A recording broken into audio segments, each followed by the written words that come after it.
ఎడారిలో సెలయేర్లు.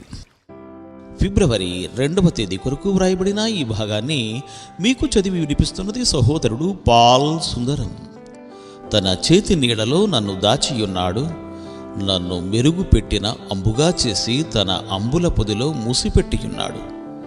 యెషయా గ్రంథము 49వ అధ్యాయము 2వ వచనము. మనందరం నీడలోకి ఏదో ఒక సమయంలో వెళ్ళాలి. ఎండ కళ్ళను మిరుమిట్లు గులుపుతుంది, కళ్ళు దెబ్బతింటాయి. ప్రకృతి వర్ణాలను, వివిధ రంగుల్ని గుర్తుపట్టే శక్తిని కోల్పోతాము. వ్యాధికి లోనై మసక చీకటి కమ్మిన గదిలోనో, మన వాళ్ళెవరైనా చనిపోతే దుఃఖఛాయలు కమ్మిన ఇంట్లోనో కొన్నాళ్ళు ఉండాలి.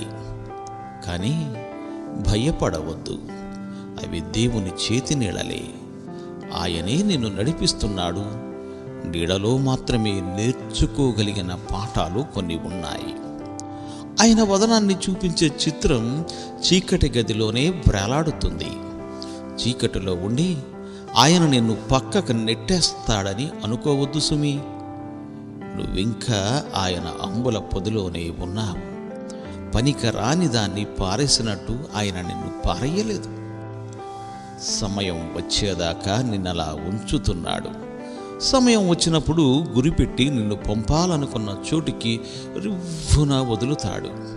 తద్వారా ఆయన మహిమ పొందుతాడు. నీడల్లో, ఒంటరితనంలో కాలం గడుపుతున్న వాళ్ళలారా, అంబుల పొది విలుకాడి వీపుకు ఎంత గట్టిగా కట్టేసి ఉంటుందో తెలుసు కదా. చెయ్యి చాపితే అందేలా ఉంటుంది. దాన్ని అతనిప్పుడు పోగొట్టుకోడు. కొన్ని సందర్భాలలో చీకటి స్థితిలో ఎక్కువ ఎదుగుదల ఉంటుంది. మొక్కజొన్న ఎండాకాలపు వెచ్చని రాత్రులలో పెరిగినంత వేగంగా మరెప్పుడూ పెరగదు. మధ్యాహ్నపు టెండలో దీని ఆకులు, వంకీలు తిరిగి ముడుచుకుపోతాయి. కానీ ఏదైనా మబ్బు సూర్యుని కమ్మగానే తిరిగి తెరుచుకుంటాయి. వెలుగులో లేని శ్రేష్టత కొన్నిసార్లు నీడలో ఉంటుంది. ఆకాశంలో రాత్రి వ్యాపించినప్పుడే నక్షత్రలోకం సాక్షాత్కరిస్తుంది. సూర్యరశ్మిలో వికసించని పూలు కొన్ని రాత్రి వేళ విరబూస్తాయి. అలాగే మామూలు సమయాల్లో మనకు కనబడని సద్గుణాలెన్నో కష్టకాలాల్లో స్పష్టంగా బయటకి కనిపిస్తాయి.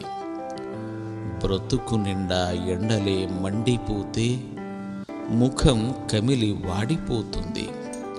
చల్లని చిరువాన జల్లులు పడితే అది నవజీవంతో కళకళలాడుతూ ఉంటుంది.